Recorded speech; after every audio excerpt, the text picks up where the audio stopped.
Hiya, Leo Fox here. Now, the lighting's a bit weird because it's like 2 in the morning. I've been playing with this tail.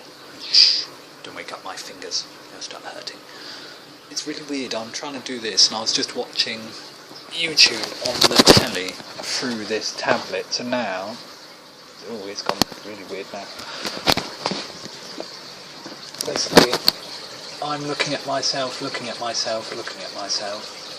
Oh god, it's gone. Oh no, I broke it. I broke science.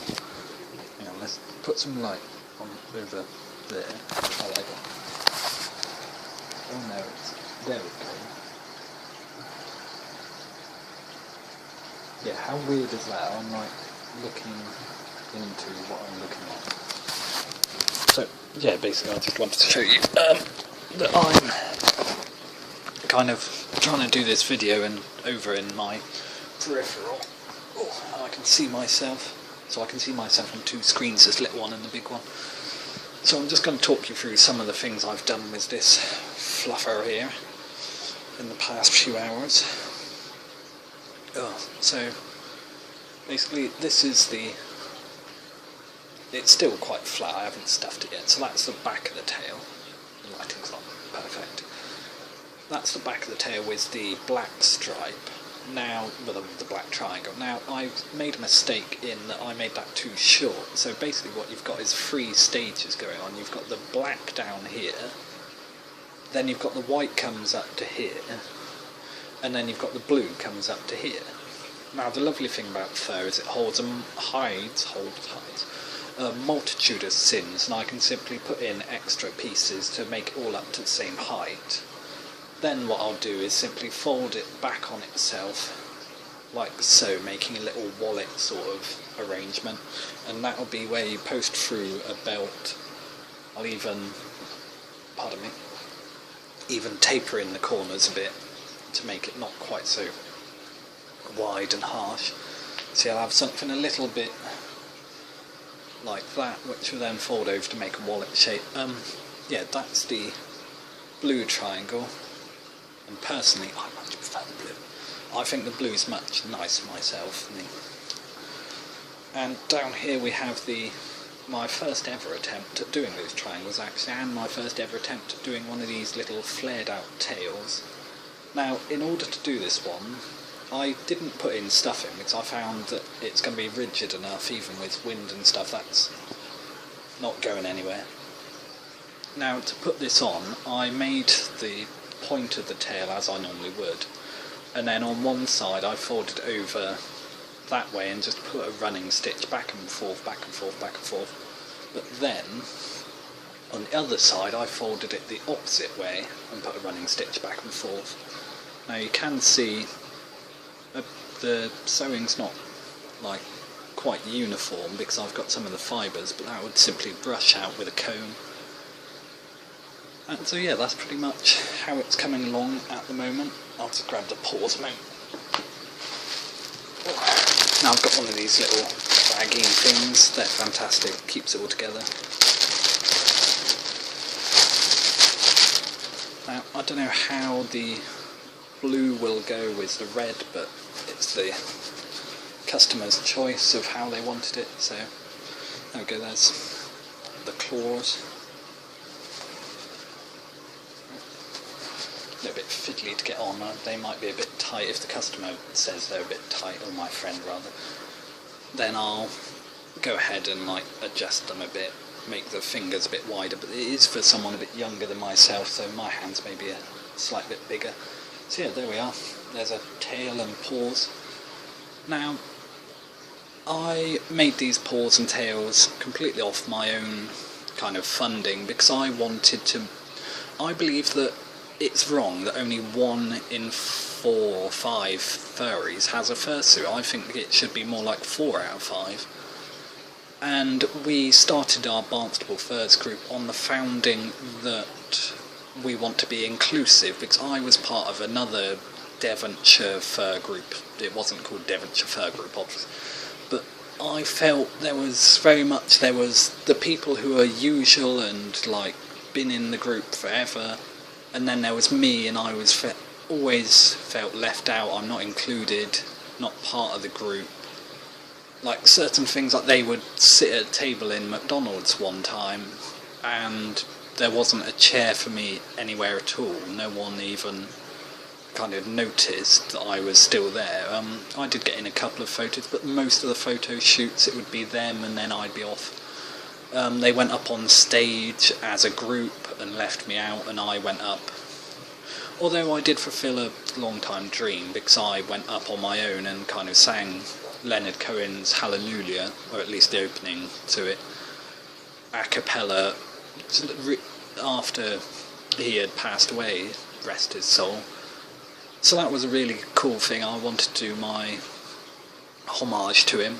So yeah, I'm starting to ramble, but yeah, I wanted to make everyone in our group feel included, feel welcomed, and these two chaps, brothers, felt left out because they didn't have a fursuit, they didn't have paws, tails, whatever. So I was like, right, that's not what we're about, that's not what I want in this group. I'm gonna take some material I've got and make them paws and tails. Now, they came back with designs which were completely different to what I expected. A grey cat paws and tails, so I had to order the grey fur of my own funding, and then these red and white paws with white claws I could make, but I had to order the blue fur. So it's a few offcuts here and there, like this black fur is just leftover material, the white fur on these is just what I had left over, and this white fur is long pile which I bought for another project, but I always buy more than I need.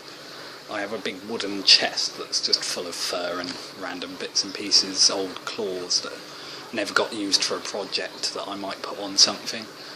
So yeah, I just thought, let's go ahead, make some paws, make some tails. Now, I agreed to make these for the two at the carnival. So if you've been watching my videos, you know how long ago that was, and I am dreadful at keeping focused on doing something, keeping focused at sewing, so I've taken a very long time. I've pushed myself to finish these, and I will finish the loop on this and then stuff it in, sew it up tonight, because on Sunday is the Christmas light switch on in town, and I wanted our new members to have their paws and tails sorted out. Now, Zach has his. These are for Max Pegasus the Dragon. So its name's just as complicated as tail is.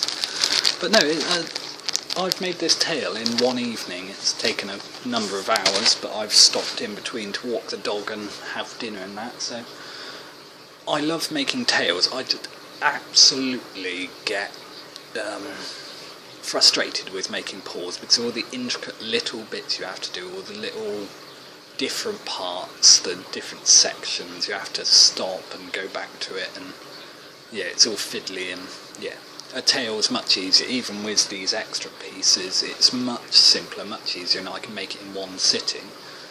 So, thank you for watching, and I shall update you on Sunday, hopefully with a bit of the Christmas lights. If I don't manage to film the actual turning on of the lights, then I'll take a walk up and down High Street, show you what the lights look like. Hopefully if they're okay with it, I'll get a little bit of feedback from Max and Zach about how they like their paws and tails and what it means to them to have them. And may I just pause for a second and take the chance to say it is a privilege to be able to make the first set of paws for a furry, especially a young furry who may well be in the fandom for a very, very long time from now. It is an absolute privilege to be the one to introduce them to fursuiting. Now, introducing to the fandom is anything. You like The Fox and Hound, that's a furry film, it's anthropomorphic animals, but for you create your own persona or you adopt one, but a fursuit is then bringing that persona to life. That's giving it the 3D, tangible, actual being in the world. art is fantastic, but it's still two-dimensional or kind of digital. Even animation, it isn't quite tangible, it's not digestible, it's there but you can't touch it. Figurines are a bit better, but they're more of a showpiece. You can have them on your desk, you can have them wherever you like, but they're not, you can't bring them to life yourself. So it's just fantastic to be able to do this. I would like to do it for as many people as I can, but I simply don't have the focus or the talent to do that, or the funding. Just a little side note before I go, I have postponed buying the new editing software. I still have a little while left on it, so I can still do my little thingies with writing over and all that kind of stuff for a while, but I've postponed the payment on it until December, because this month I want to get a little microphone which I can wear on my head, and it has basically a little box that I will hide in the back of my neck in a little pocket I'll make, and then it has another little box that sits next to the item you're recording with and plugs in, and it wirelessly transmits the signal, so you'll be able to hear me much clearer, much better, and hopefully it will cut out some of the background sounds. Unfortunately for you there, every time I cough or belch, which I do quite often, a lot of the time with this microphone you don't pick it up and you just hear me say excuse me, yeah, you'll end up hearing more of that, so I do apologise, but yeah, I'll cut those bits out. Yeah. So yeah, I'll wrap this up now. So thank you for coming, watching this video. If you clicked on it by accident because you saw weird darkness, or if you got blinded by the blue light when I was playing with the telly, whatever. Yeah, I'm rambling. It's 2 in the morning and I'm rambling and rambling and rambling. So thank you for coming. I'm not going to put my intros and outros on this video because I can't be bothered, to be perfectly honest about that. So I wish you a good evening, good morning, whatever it is, it's good evening for me. So, taddy bye for now.